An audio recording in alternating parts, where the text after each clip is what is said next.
hafuura qulqulluu sadan waaqa tokkoo ameen. Maatiiwwan waaqayyoon kan jaallattanu innis kan isin jaallatu sanbata barii kanaan mana kiristaanaa Fayyisaa Addunyaa qaamaan kan argamtan akkasumas immoo sababa qilleensaa yookaan weezariitiin cabbii Washington DC, Virginia, Marylandiin dabalatee bu'aa jiru kanaan mana ba'uu kan hin dandeenyee fi bakka jirtanitti sagalee waaqayyoo kun kan isin qaqqabe akkasumas immoo iddoo adda addaa teessanii waan adda addaa hojjechaa sagalee waaqayyoo kan dhageessan hundumti keessan nagaan waaqayyoo isiniif haa baay'atu. Akkam bultanii akkam jirtu akkam yoo dhageessan hundumaa ol kan ta'e yeroo hundumaatti kan nu eegu waaqni waaqotaa gooftaa gooftotaa guyyaa kana umurii keenyatti nu deebisee nu dabalee sagalee isaa akka dhaggeeffannu kan nu taasise galanni isaaf haa ta'u. Har'a akka waaqayyo eeyyametti wangeela Yohaannis boqonnaa 2 lakkoofsa 1 eegalee waan jiru seenaa ajaa'ibsiisaa jalqaba gooftaan keenya Yesuus Kiristoos Qaanaa Galiilaatti raawwate sana mata duree godhanneetuyyuu barumsi keenya achirratti xiyyeeffatee ta'a. Kan barsiisu waaqayyoodha. Hafuurri waaqayyoo bakka jirrutti akka laphee keenya akka dhagaa cimee jiru cabsee keessa galee jireenya keenyatti firii gaarii sanyii bakka gaarii bu'e ta'ee sagalee waaqayyoo kun firii 30 firii 60 firii 100 akka baasnu akka nu dandeessisu anaanis immoo waaqayyo meeshaa godhatee dhaamsa dabarsuu barbaade akka dabarsatu fedhii waaqayyoo nuuf haa ta'u hunda keenyaaf. Egaa guyyaa har'aa barumsa keenya irratti mata duree kan ta'u wangeela Yohaannis boqonnaa 2 lakkoofsa 5 irra isa jiru mata duree godhanna. Waan inni isiniin jedhu godhaa isa jedhu sana mata duree godhannaa jechuudha. Waan inni isiniin jedhu godhaa. Inni kun jechi kun Yohaannis barreessu malee jecha kana kan dubbatee lallabduu see jalqabaa duuka bu'oota keessa kan dursitu gooftaa keenya Yesuus Kiristoos qaamaan kan deesse haadha see lafarraa kan taate dubartoota keessaa adda kan taate dubartoota keessaa waaqayyo kan isee filatee giiftii keenya dubaroo maaramiidha jechuudha. Giiftiin keenya dubaroo maaramiin maal jettee ala jennu waan inni isiniin jedhu godhaa jette. Eenyuun jetti? Namoota naannoo see marsanii jiran Qaanaa Galiilaa bakka cidhaa irratti gooftaan keenya Yesuus Kiristoos bakka argame sanatti waan Yesuus Kiristoos jedhu godhaa jetteetuyyuu dabarsite jechuudha. Jechi kun jecha cimaadha.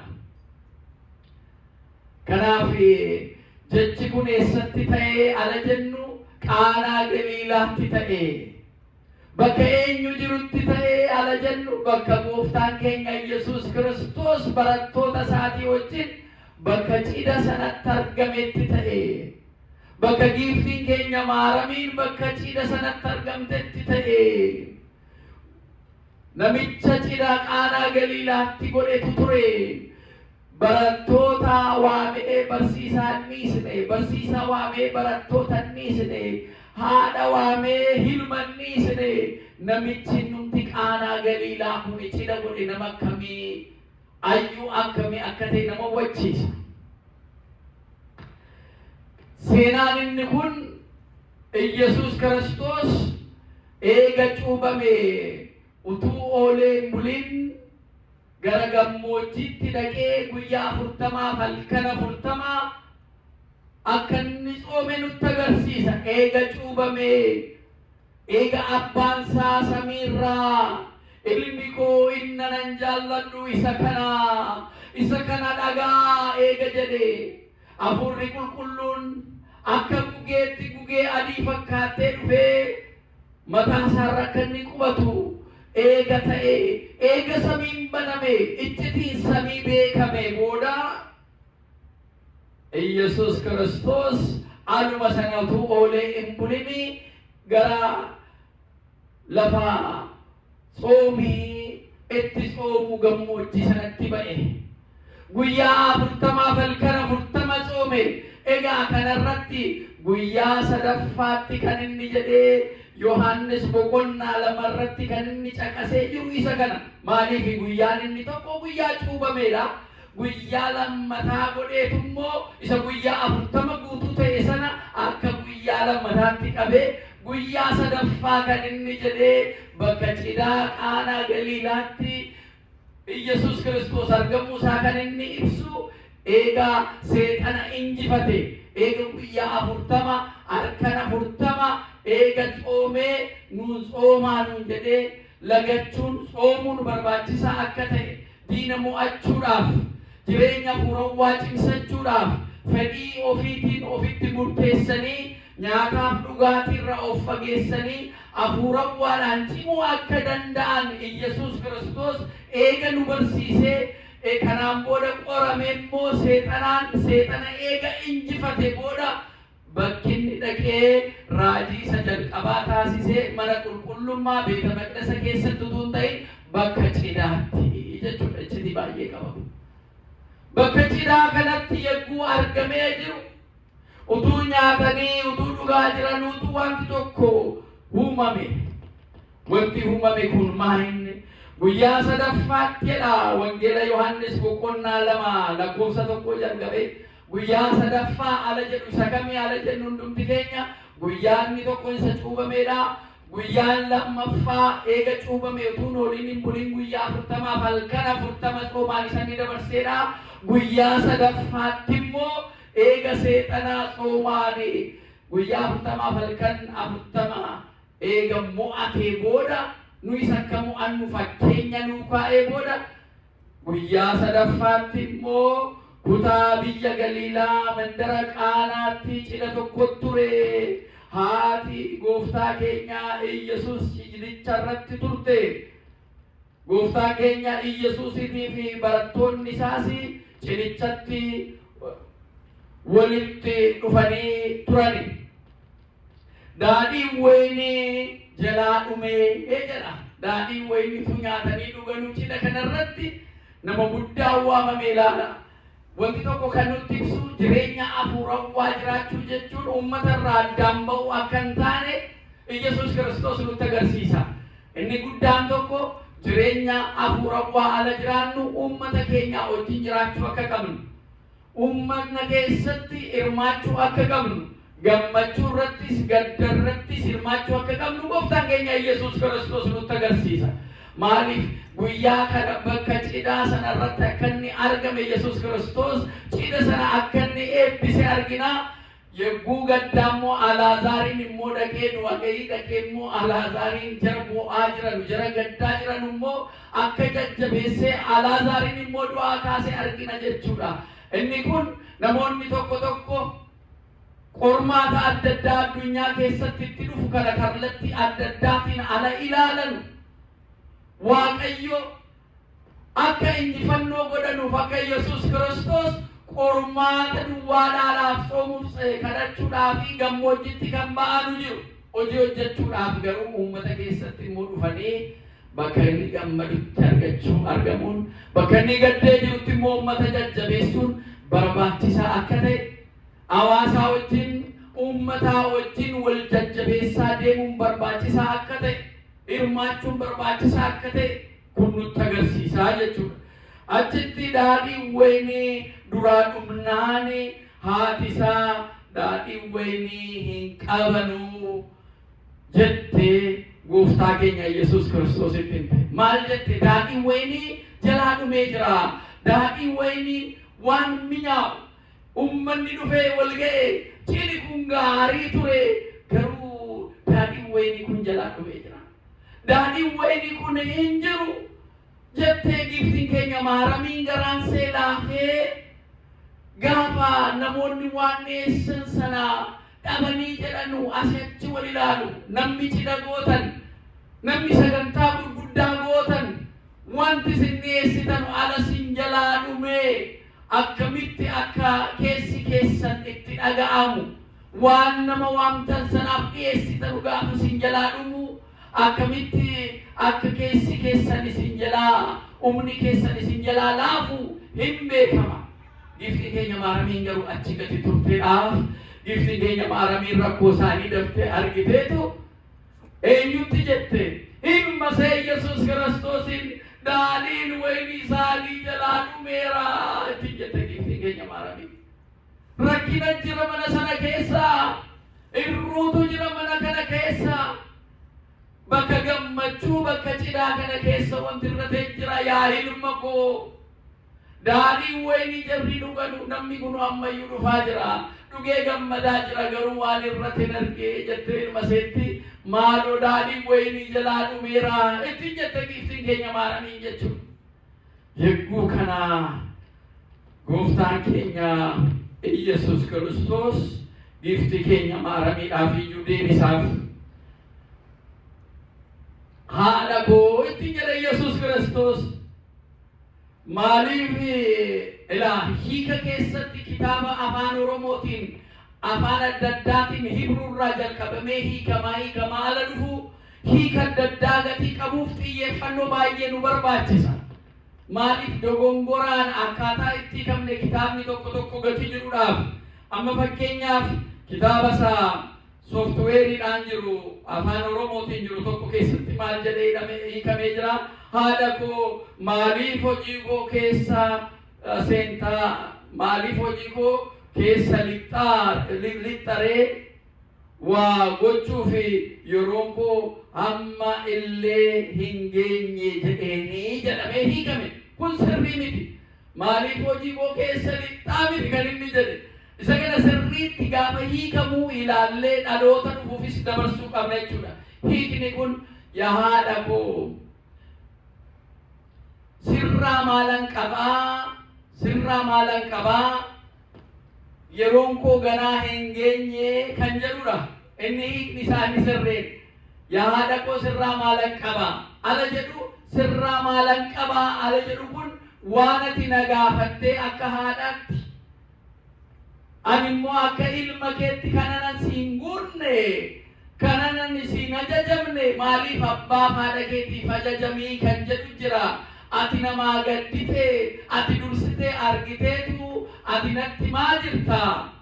Ummata kana rakkoo isaa argitee, bu'aadaa isaa keessa, gola isaa keessa waan jiru argitee, irruu isaanii argitee kaaftee natti maa jirta? Anu waan ati natti himte akka hin hojjenne kan na dhowwu maaltu jira jechuu seeti kanarratti. Jechuu isaati gooftaan keenya Yesuus Kiristoos. Sirraa mormii maaliin qabaa jechuu isaati. Haa ta'u immoo yeroon koo ganaa hin geenye jedhe Yesuus Kiristoos. Yeroon koo ganaa hin geenye. Maaliif yeroon isaa hin geenye? Yeroo kana giftiin keenya maaramiin jettu gaanota achi jiranu ja'aan sana keessaa daadhiin wayinii xururee wanti jiru hundumtuu hin dhumne. Irshootiin noosee keessa jira, ganaa urgufatanii keessaa hin fixne. Kanaaf yoo isa jiru sanarratti Yesuus Kiristoos bishaan itti naqaati budduqsaati jira isin keessummeessu kennaa obaasaa yoo jedhe isuma jiru sanayyuu baay'isee jedhama malee hin jijjiiree hin jedhamu. Isuma jiru xiqqoo sanatti bishaan naqeetiyyuu baay'isee ittiin jedhu. Kanaafuu raajii isaa jalqabaa lafarratti eega mul'ate raajii inni jalqabaa inni barreeffame kun kan inni ibsu eegaa haadha koo waan ati naan jettu raawwachuudhaafi waan na dhorku tokkollee hin jiru, garuu yeroon koo hin geenye kan inni jedhe daadhiin wayinii isaanii sun gaanota achi jiran keessaa amma dhumaatti xururee akka inni keessaa dhumu gatiin taaneedhaaf. Isaan booda yeroon koo hin geenye jedhe baay'isee kenne akka jedhanii jarri duriyyuu amachuu barbaadu. Waan inni hojjete faana bu'anii Ayuudonni haasa'uun hojii isaanii gati ta'eeraa fi Kanaafuu yeroon kun geenye ittiin jennaan giftiin keenya maaramiinii fi ilmi isaa Yesuus Kiristoos walii galani. Haati isaa achirraa kaatee yommusi warra achitti argamaniini waan inni isinitti himu godhaa ittiin jette jechuudha. Walii galanii waan inni isinitti himu hunda godhaa. Ilmi koo waan inni isinitti himu godhaa. Kiristaanonni amma jirru ilmi isaa waan Yesuus Kiristoos nutti himu gochuu qabna jechuudha. Jireenya keenya keessatti waan Waaqayyo Abbaan karaa ilma isaa tokkicha Yesuus Kiristoos nutti hime dhaga'uu dhabaannaan jireenyi hin jiru jechuudha. Jireenyi isa gatii ta'eedhaaf. Namni karaa amantaarran deema jedhu yoo jiraate karaa amantaa kanarratti Yesuus Kiristoos dhaga'uu dhabaannaan karaa dogongoraarra akka jiru hubachuu qaba jechuudha. Maaliif karaan inni gara samiin ittiin banamee sun barramma keessa jirru yeroo namma keessa jirru yeroo cuuphaatii kaasee Epifanii jedhama. Yeroo mul'ataa jechuudha. Yeroo samiin banamee jechuudha. Yeroo iccitiin samiirraa mul'atee jechuudha. Yeroo abbaan samiirraa sagalee isaa dhaggeeffachisiise. Waa'ee ilma isaa tokkicha ilma isaa sanni jaallatu isa gatii ta'eef isa kana dhagaa ilma koo dhagaa kan inni jedhe abbaan samiirraa. Hafuurri qulqulluun akka gugeetti samiirraa yeroo inni gaditti bu'ee gatii ta'eedhaaf. Ilmi immoo qaamaan Yordaanosiitti cuubamee gatii tureedhaaf. Iccitiin kun hundumtuu abbaan samiirraa ilmi koo innan jaalladhu isa kana isa dhagaa gaafa jedhu haati immoo Qaanaa Galiilaatti ilma koo waan inni isiniin jedhu dhagaa jette. Egaa kun ragaan lama ragaan sadi ala dhufu dhugaan akka ta'e hubanna. Kanaaf kitaaba keessattis barreeffamee jira.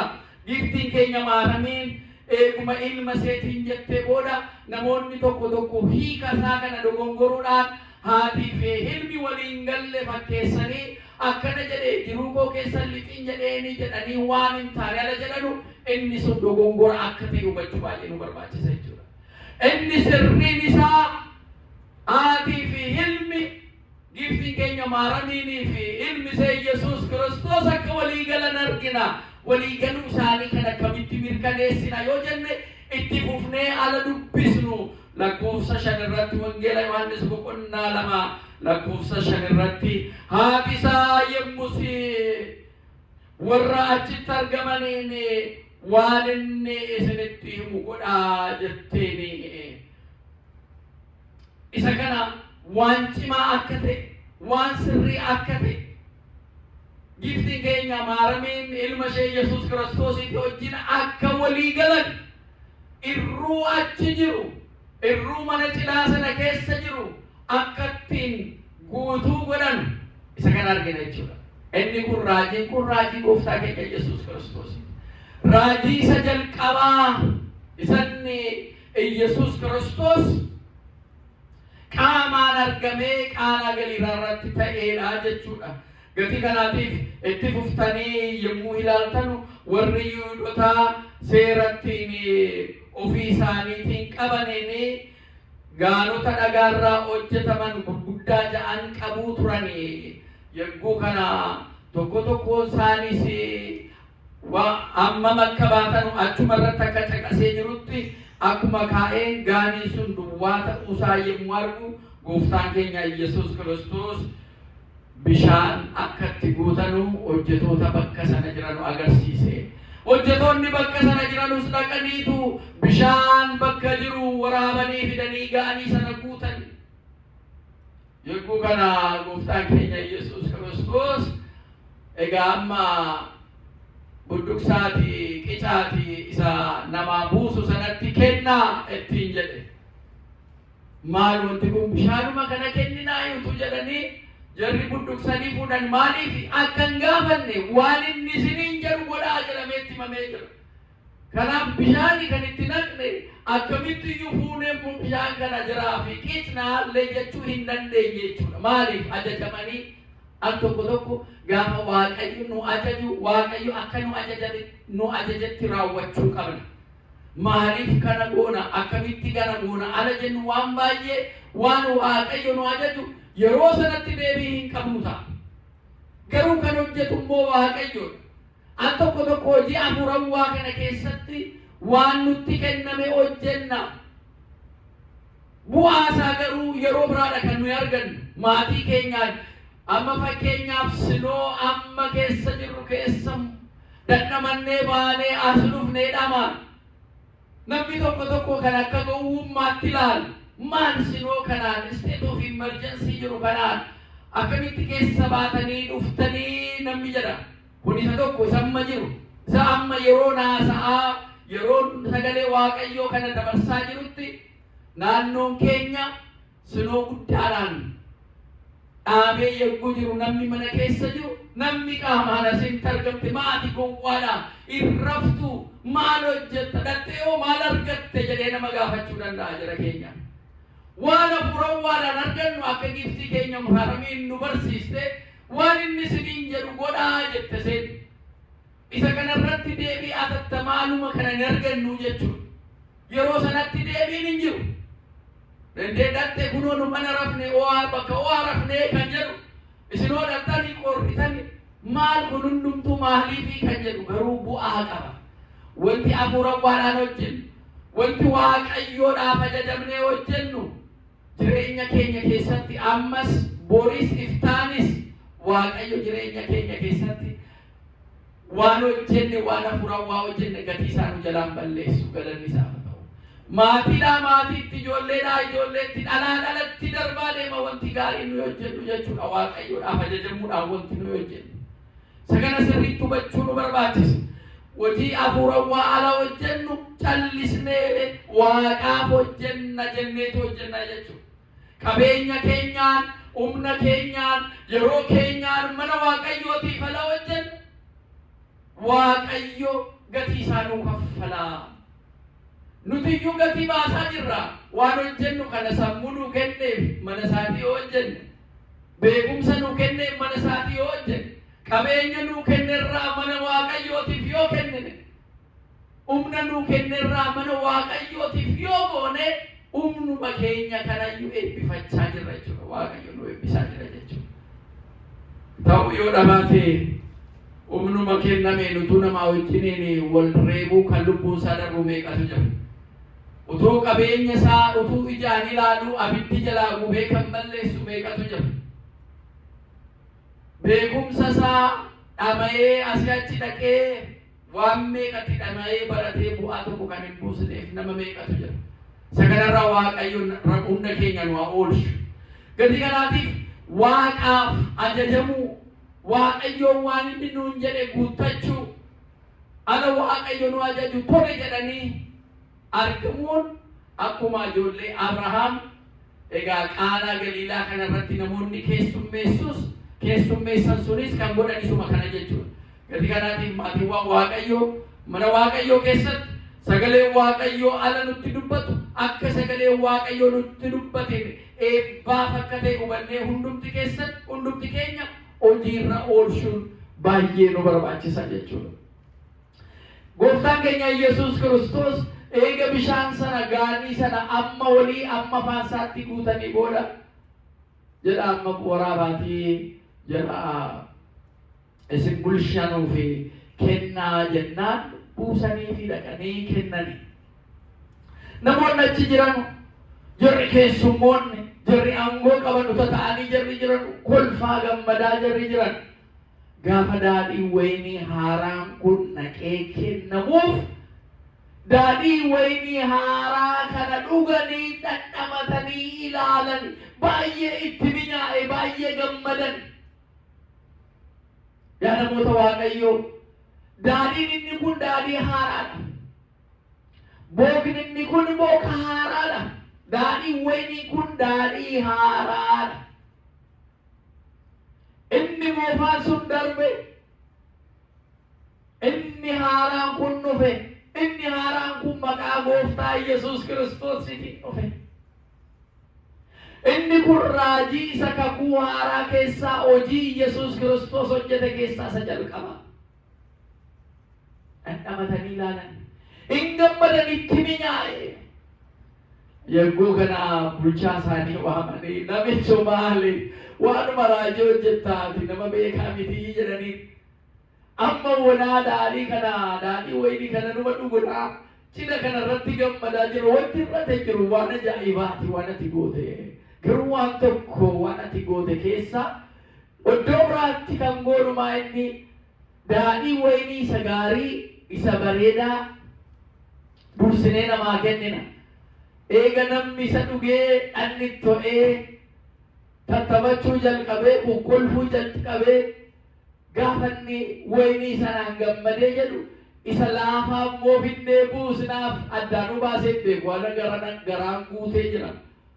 Itti oo'ee jira gatii ta'eef laafaa ta'uu isaayyuu beeku. Isa cimaa duraan dhuge sanaan iyyuu dhandhamatee qulqullfaa taphata.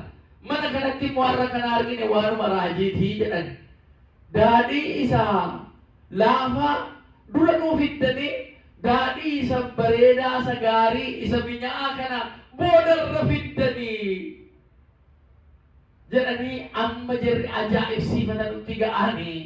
Eessaa daadhiin sun garuu akka dhufe jara keessummeessu sana malee jarri kaan hin beekanii turanii jedha maatiiwwan Waaqayyo. Inni kun waan cimaa kan inni tokkoffaan jireenya keenya keessatti Waaqayyoon affeeruu, jireenya keenya keessatti Gooftaa keenya Fayyisaa keenya Yesuus Kiristoosin affeeruu, mana kootti kottu jedhanii affeeruu. Manni Waaqayyo keessa jirre onaadha. Manni Gooftaan keenya Yesuus Kiristoos keessa jirre onaadha. Akkanumaaf dhamaa jechuudha. Namni mana ijaareef manan ta'u yoo Waaqayyo eebbisee xumure malee manni kan Waaqaati kan jedhu sabni keenya kanaaf. Waaqayyoon kan durfatuuf kanaaf utubaa isaatii jalqabee ala biyyoo isaa qotuu jalqabee Waaqa galateeffateetu jalqaba. Bu'uuruma isaa kan buusu manni keenya manni kan Waaqayyooti kan jedhuuf kanaaf. Gati kanaatiif bu'uura manaa isaa buusnu haa ta'u mana keenya keessatti waan hojjennu hundumatti Waaqayyoon dursuun nu barbaachisaa jechuudha. Waaqayyoon affeeruun nu barbaachisaa jechuudha. Gooftaa keenya Yesuus Kiristoosin affeeruun nu barbaachisaa jechuudha. Namoonni baay'een jireenya isaanii keessatti Gooftaa keenya Yesuus Kiristoos affeeruu dadhabaniitu Yesuus Kiristoos balbala isaanii irra dhaabbateetu maaloo naa banaa jedhee balbalatti tuma. Akka hiyyeessa tokkotti akka humna qabaannee tokkotti maaloo daraa balbala naa banaa jedhee balbalatti tuma. Ofii keessummeessaanii jirraa laphee keenya keessatti. Waaqayyoon keessummeessaa jirraa jireenya keenya keessatti. Yesuus Kiristoosiif balbala laphee keenyaa bannee wal galchinee jirraa. Isa nagaan isiniif haa ta'u jedhe sana gara mana keenyaatti affeerree jirraa. Gara jireenya keenyaatti affeerree jirraa.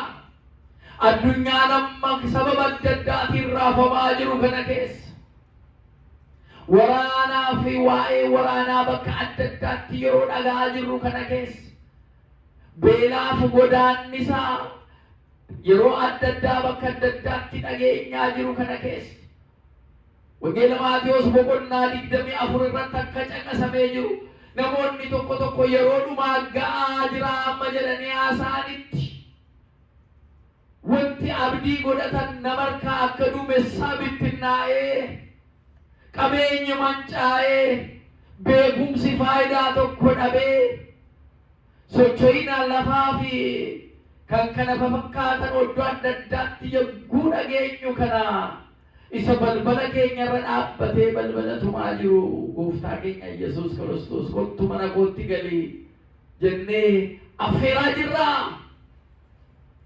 Fuulduree balbala keessanii dhaabbadhee balbala isinitti tumaa.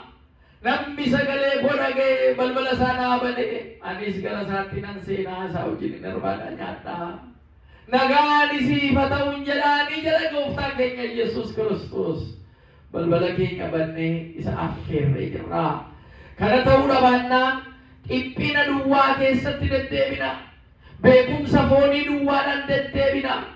Humna foonii duwwaadhaan waa tokko gochuu yaadna taanaan Waaqayyo keessan jiru taanaan inuma dadhabna malee bu'aan buusnu waa tokkollee hin jiru jechuudha. Maatiiwwan Waaqayyo.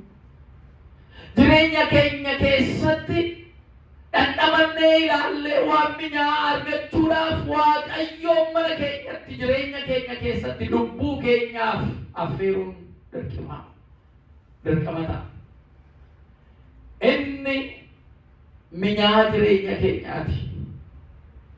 Inni dhandhamina jireenya keenyaati. Inni namni Qaanaa Galiilaa kun nama akkam abshaala. Yesuus Kiristoosiin waameetu haadha dhiisne. Haadha waamee barattoota isaa dhiisne. Qulqulloonni manuma isaa keessatti walitti qabamanii jiran. Yaa maatii Waaqayyoo qulqulloota irratti sagalee amaa kan dubbatan namicha kanarraas barachuu qabu. Kabaja jaraa malu kennuun qulqulloota Waaqayyootiif walii galtoota Waaqayyootiif kennuun nu barbaachisa. Jara nu dursanii sagalee Waaqayyoo lallabaa wangeela babal'isaa dhufani. Ummata isaanii jaallatanii ummata isaaniitii wajjin aadaa safuusaa kabajanii ittiin deeman. Bakka cidhaa ummataatti waliin cidha ta'anii bakka gaddaatti ummataa wajjin gadda ga'anii jajjabeessanii hawaasa isaaniitii wajjin deeman kabajuun baay'ee nu barbaachisa. Kiristinnaan kana Yesuus Kiristoos Qaanaa Galiilaatti argamuun isaa waa'ee kanaati. Kun baay'ee barbaachisaadha. Inni kan biraa waan qabanu qabeenya isaanii jalaa dhumuusaa sana argina. Jarri Qaanaa Galiilaa kun riisoorsii isaaniitiyyuu jalaa dhume jechuudha. Jara keenyaan Wangeela Yohaannis boqonnaa 2:3 irratti inni jiru isa nutti ibsa. Waan dhuganu waan qopheessanu ala baay'ee qopheessina iyyaanna akka namaatti. Ala akka namaatti yaannee jennu wanti hundumtuu nu jalaa dhumee dhumaatii duwwaa nutti agarsiisee waan ittiin keessummeessinu iyyuu dhabna. Ala sana eenyu wajjin akka jirru hubachuun baay'ee barbaachisaadha. Giiftiin keenya maaramii jirti. Gooftaan keenya Yesuus Kiristoos jira. Qulqulloonni nu wajjin jiru jennee hubachuun baay'ee barbaachisaadha jechuudha. Kanaaf kadhannaa keenyatti yeroo hundumaa yaa maaramii waadaas keetiin Waaqa biratti nu yaadadhu kan jennu.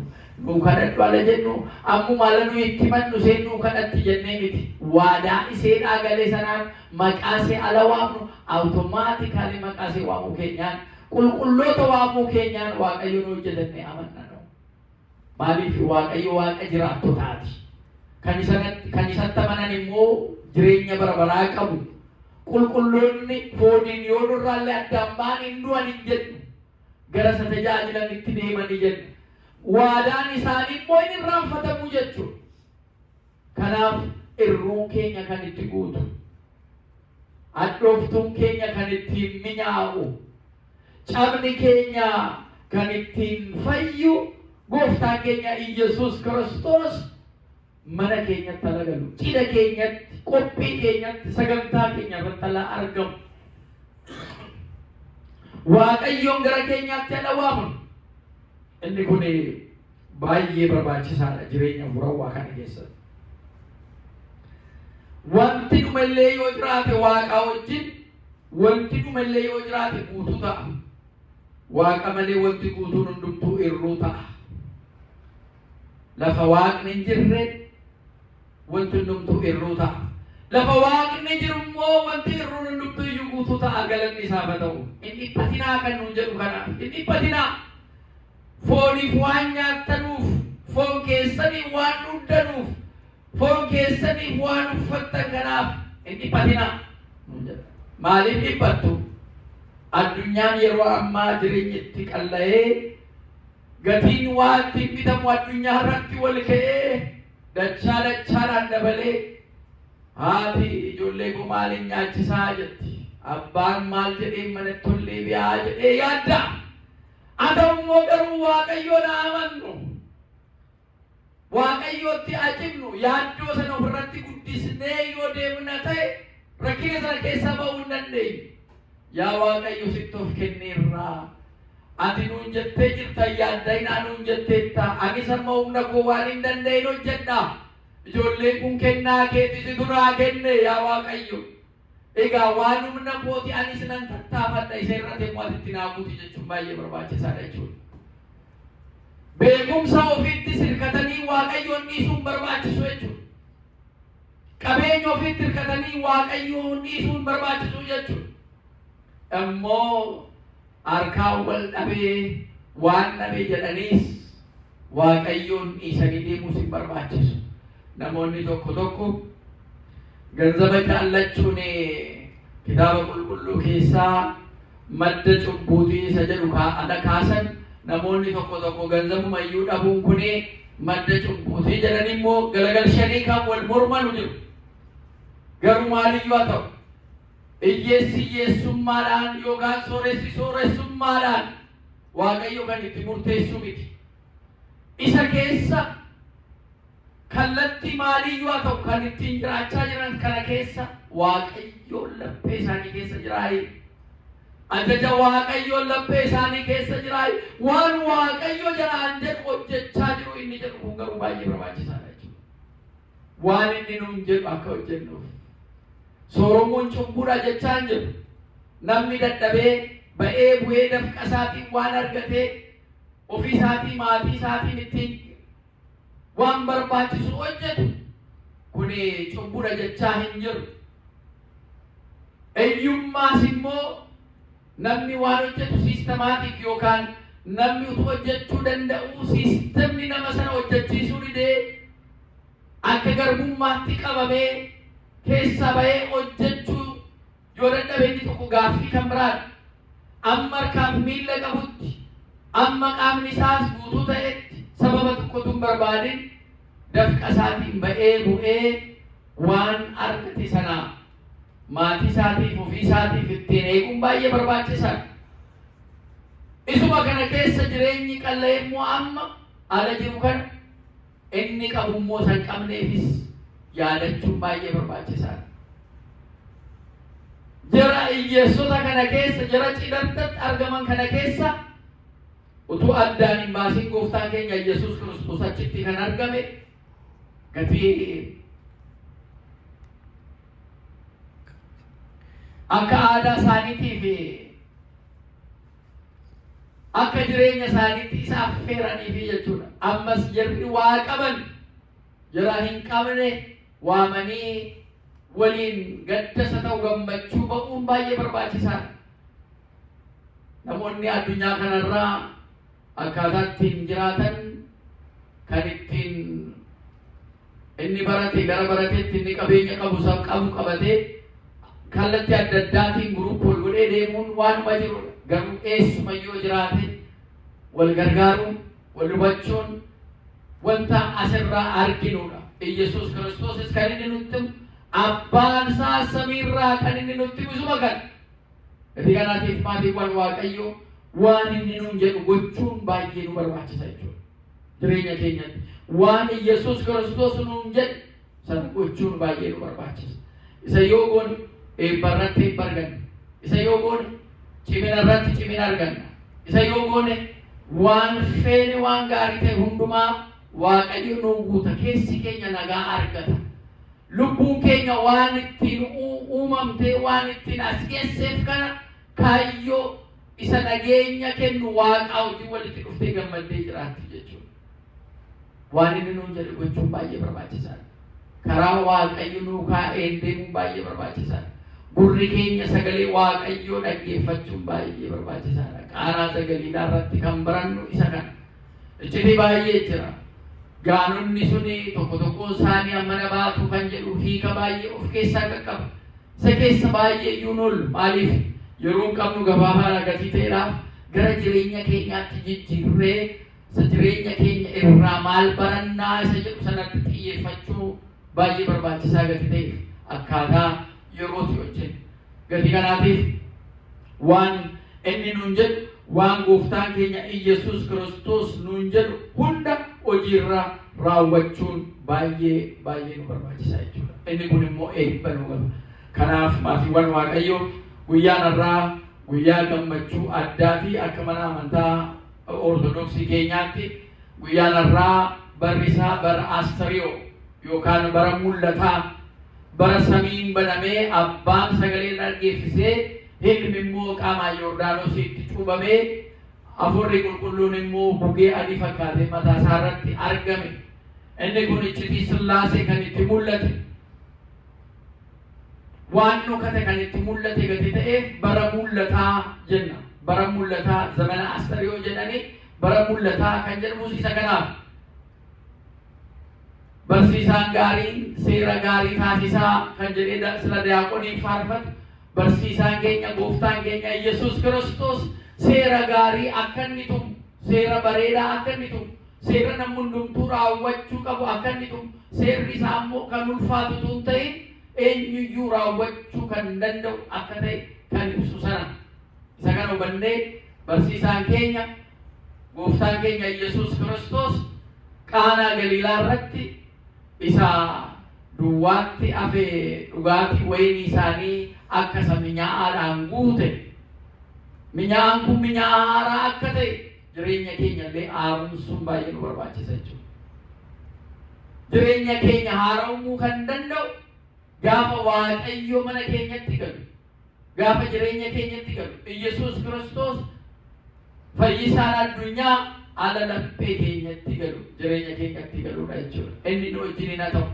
Amaanu'eel kan jedhame Waaqayyo nu wajjin kan jedhu gatii qabuudhaaf nuyis immoo Amaanu'eel jennee kan isaaf faarfannu kanaaf gatii ta'eedhaaf hundumti keenya jireenya keenya keessatti waan inni nutti himu hundumaa akka goonu Waaqayyo hunda keenya nu dandeessisu isa dhageenyeen firee 30, 60, 100 akka baasnu fedhii Waaqayyoo nuuf haa ta'u.